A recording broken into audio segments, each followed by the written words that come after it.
The term role player has become synonymous as a negative archetype for players in today's NBA. However, what people tend to forget is that role players make up the majority of the NBA.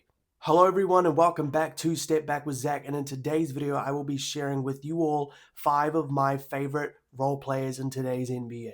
Before we go on, make sure you leave a like on the video and subscribe to the channel. My goal is to hit 50 subscribers by the end of the year, so your subscription will be greatly appreciated. Now, before we get into my personal 5 favorites, I'd like to first cover what an NBA role player actually is. A role player is someone who fulfills a specific role for an NBA team, where you can get players who can be really good rim protectors, such as a Luke Cornett or a Walker Kessler, or a three-point specialists like an Isaiah Joe or a Sam Hauser. There are many other parts of the game that role players fit in. Here are some more examples. A lot of casual NBA fans will think of role players as just people who sit on the bench. However, role players are the most important part to a team's ultimate success. Now, first, I want to go over 3 honorable mentions. My honorable mentions are Derek White of the Boston Celtics, OG Anunoby of the New York Knicks, and Ivica Zubac of the Los Angeles Clippers. These 3 players are 3 of my absolute favorite. However, I'm not including them in my top 5 because they are borderline all-star players. They are pretty much as good as you can get while still not being an all-star caliber player. Derek White, throughout his career with both the Spurs and now the Boston Celtics, has been an incredible 3-and-D type talent. But since joining the Celtics, however, his defense has absolutely kicked into another level, and he is now easily one of the best perimeter defenders across the association. He has the unique ability to go off for several 3-pointers a game, while still playing some of the most incredible defense you'll ever see. OG Anunoby is another player exactly like this. He's an all-defensive caliber defender, while easily being able to stretch out and hit some threes. He's also a very good third option for a contending team, just like he is in the New York Knicks offense right now. Now lastly, we have Big Zoo, Ivica Zubac of the Los Angeles Clippers. Ivica Zubac had an incredible jump last season, where he finished 2nd in the Most Improved Player of the Year race, and 6th in the Defensive Player of the Year award as well, and finishing in the All-Defensive second team as well. He jumped from 11.7 points per game to 16.8 points per game. He also was able to increase his rebounds from 9 to just under 13 a game, which is also super impressive. Although he doesn't record a lot of blocks per game, like a Chet or a Wembanyama, he is one of the best drop defenders that we have in today's NBA and is one hell of a rim protector. Keep in mind, a rim protector is not always a shot blocker, and vice versa. Now, let's get into my personal 5 favorite NBA role players, and we will start with Minnesota Timberwolves forward Jaden McDaniels. Standing at 6'9" with a 7-foot wingspan, Jaden McDaniels is easily a top role player for me. Stats aside, he is such a fun watch. He's always going to be guarding the opposing team's best perimeter defenders while picking them up half court and just being an absolute menace. He doesn't score a lot of points, but that's not his role. Jaden McDaniels is coming off his best season as a pro, where he finished with stats of 12.2 points per game, 5.7 rebounds, and 2 assists, and defensive stats of 1.3 steals and 0.9 blocks, with an overall net rating of 8.1. Absolutely incredible for a defensive-minded player, that net rating. His help defense is some of the best that we have in today's NBA, and he always has his head on a swivel. You watch Jaden McDaniels' defensive IQ and his intangibles, he's all over the court. He's calling out plays. He's picking up players from half court. He's poking balls loose. He's always doing something on the defensive side of the ball. During the deep playoff run by the Minnesota Timberwolves last season, where they made it all the way to the Western Conference Finals, the Timberwolves were a minus 9.3 net rating with Jaden McDaniels off the court. In the first round, he was an absolute monster when guarding Luka and LeBron. He was able to make them play exactly how he wanted them to. Jaden McDaniels is also super durable, where last season he managed to play all 82 games while playing 31 minutes a game. A very impressive feat, especially in today's league. The one thing, however, I think he needs to improve on most, and this is agreed upon by a lot of people, even himself, is being able to create his own shot off the dribble. A lot of the time, he's going to be guarded by the opposing team's worst defender, because all he does right now on offense is stand in the corner and shoot threes, which he hits at a pretty decent clip, but he definitely needs to become more versatile on the offensive side of the ball. And if this happens, he can be even more terrifying for opposing teams. Now, moving on to my personal favorite role player in today's NBA, and he's probably a lot of yours as well, AC Fresh Alex Caruso of the Oklahoma City Thunder. Standing at 6'5", Alex Caruso is easily one of the best perimeter defenders we have in today's NBA, and is probably the best defensive guard we have as well. Alex Caruso in 19.3 minutes per game averaged 7.1 points, 2.9 boards, and 2.5 assists. He also also averaged 1.6 steals and 0.6 blocks. 1.6 steals in 19 minutes is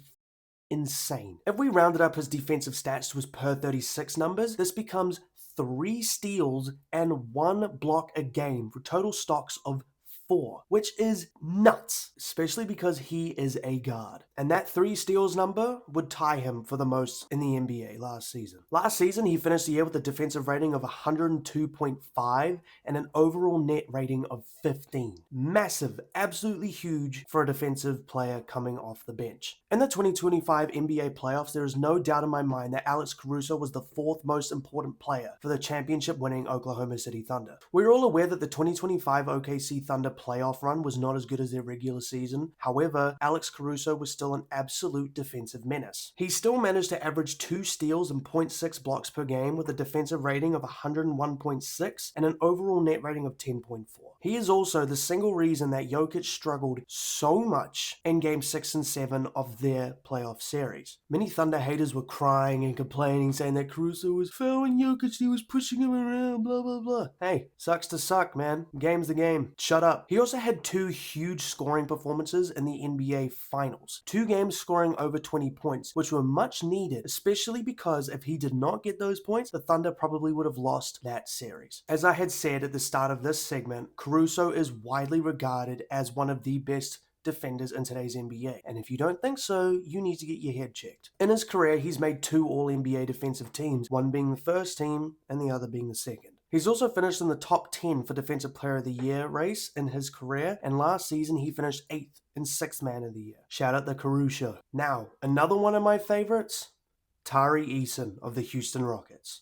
Standing at 6'8", Houston Rockets' own Tari Eason is another absolute defensive menace. Are you guys starting to see a trend with my favorite role players? Last season, Tari averaged 1.7 steals and 0.9 blocks per game in 24.9 minutes. If we look at his per 36 numbers, this increases to 2.5 steals and 1.3 blocks per game. He is one half of the Terror Twins out in Houston alongside Amen Thompson. This nickname was given to them because they were both absolutely insane defenders coming off the bench. However, now with Amen Thompson starting, a lot of the defense from the bench now falls on Tari Eason. Tari Eason can easily pick up steals and wreak havoc in a hurry. He can also cause absolute chaos like none other. He is big enough to guard wings, but quick enough to guard opposing teams' fastest perimeter players as well. He's very confident in himself and his abilities too. Where a couple years ago, he had that very famous clip, "Warriors, come out to play!"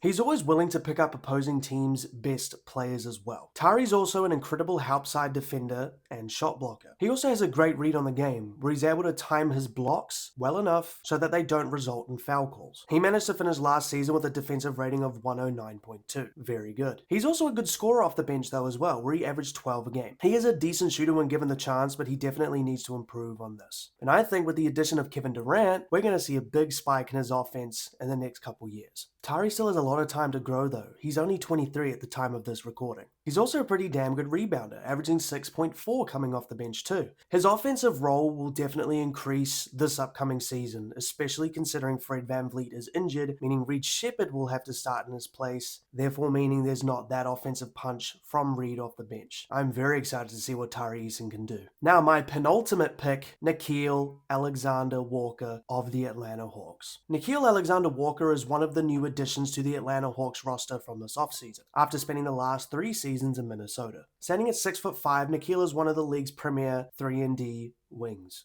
Last season, in 82 games, Nickeil Alexander-Walker finished with averages of 9.4 points per game, 3.2 rebounds, and 2.7 assists on 25 minutes a night. He's not the kind of player that'll wow you with his overall box score numbers, but with a 6'9.5" wingspan, he's almost the perfect point of attack defender. In the Timberwolves series last year against the OKC Thunder, Nickeil Alexander-Walker played a lot of minutes because he was primarily guarding the league's MVP and his cousin, Shai Gilgeous-Alexander himself. Nickeil's a hustler as well, never afraid to dive after the loose balls. Although thin, he's very mobile, easily able to keep up with the league's fastest players, and able to close out on taller players' jump shots because of that 6'9.5" wingspan. Nickeil is a typical glue guy, meaning he's willing to do whatever he needs to do in order to help the team win. He's a great screen navigator, he's quick on switches, and he's very good at picking up players from half court. But like I said, he's one of the league's premier 3-and-D players. On 4.5 attempts per game last year, he shot 38%.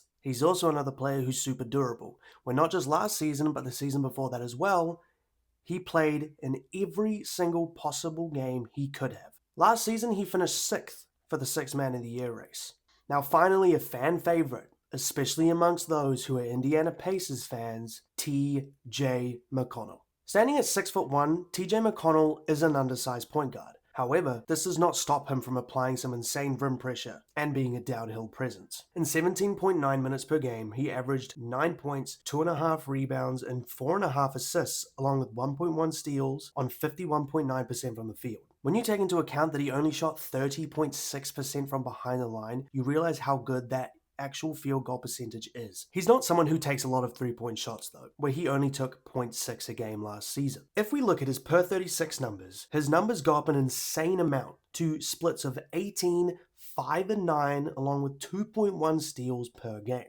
Per 36 isn't always the most reliable stat, however, this is still kind of crazy. In the NBA Finals, TJ was sometimes the only player that could apply some instant offense for the Indiana Pacers. The Thunder on countless stretches sometimes could not stop the 6'1" TJ McConnell. He would go on absolutely insane scoring stretches where he'd score 8 to 10 points himself in a row, attacking the rim and applying that downhill pressure. He was always seemingly so unfazed to go up against players who were almost a foot taller than him, or were a foot taller than him. Games 5 and 7 were particularly insane for this. I remember watching Game 7 and TJ McConnell, after Tyrese Halliburton went down in that third quarter, went nuts. He just scored again and again, and there was nothing that anybody could do. Not even Chet, not even Alex Caruso could stop him. I'd always text my cousin saying like, dude, TJ is going nuts right now. TJ McConnell is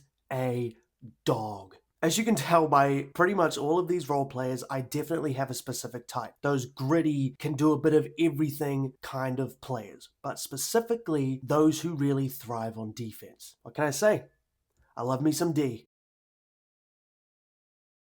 If there's anything I want you to take away from this video though, it's that the term role player should not be used as a bad thing. Role players provide a very, very important job for every NBA team that they are on. All it is a player filling a role. Thank you so much for tuning into this video. Please don't forget to leave a like and subscribe to the channel. I'm really enjoying interacting with you guys and responding to comments and seeing what your takes and opinions are. But as always, I'll see you in the next one.